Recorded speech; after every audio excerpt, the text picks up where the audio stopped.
A vector is a quantity that has both magnitude and direction. And when you think magnitude, you can even think in terms of length. It's represented by a directed line segment. Now it can look a little bit like a ray, but the arrow does not imply that it goes on and on forever. The initial point is where the vector begins. The terminal point is where the vector ends, so it does end. Remember, it has magnitude or length. And the arrow indicates the direction that it's going. So this is what a vector would look like if we drew it out. So this is what we would call the geometric representation of a vector.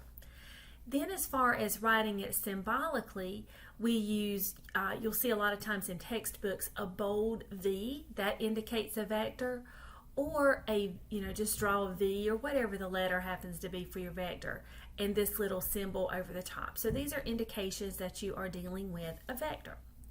A couple of properties of vectors. Two vectors are equivalent if and only if they have the same magnitude and the same direction. And when we see something that says if and only if, it means we can read it forwards and backwards. So if you have two vectors that have the same magnitude in the same direction, they are what we would call equivalent. There's something in vectors called scalar multiplication. And when you think scalar, I almost want you to think constant. You're multiplying by a constant. So it's not like we're multiplying two vectors together. We're multiplying a number times a vector. And it affects the magnitude alone.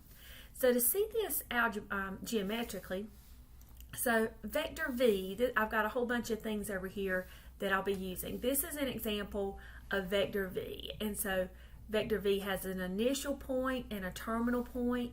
You might notice just, as far as how it's angled, if you will, you would go over 4. So from the initial point, you would go right 4 and then up 1.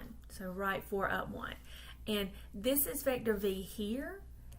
It's the same as if we move it here, as if we move it here. So where it starts and where it ends doesn't really matter. It can take up any place in space. Then if we look at 3V, that means you take vector V and add it end to end 3 times. So there's 1 vector V, there's 2 vector V, and there is 3 vector V. So this entire thing all together is 3V. Notice you'd go right 1, 2, 3, 4, 5, 6, 7, 8, 9, 10, 11, 12. And then from that place you would go up 1, 2, 3. You can already see a little correlation there. 3 just multiplied those things there. All right, the next thing we want to look at is what does it mean to be opposite of vector V? So when you have the opposite of vector, it has the same magnitude, but the opposite direction. So same magnitude, opposite direction. And here I have some negative V's. So you'll notice it's still like an over 4 and up 1. That length is still the same. The magnitude is still the same. We would say you go left 4 and then down 1. Okay. And then if we wanted to have a representation of negative 3 times V, so that's like doing 3 times the opposite of vector V. So here we had 1. I'm going to back it up so I've got room here. I've got 1 of those,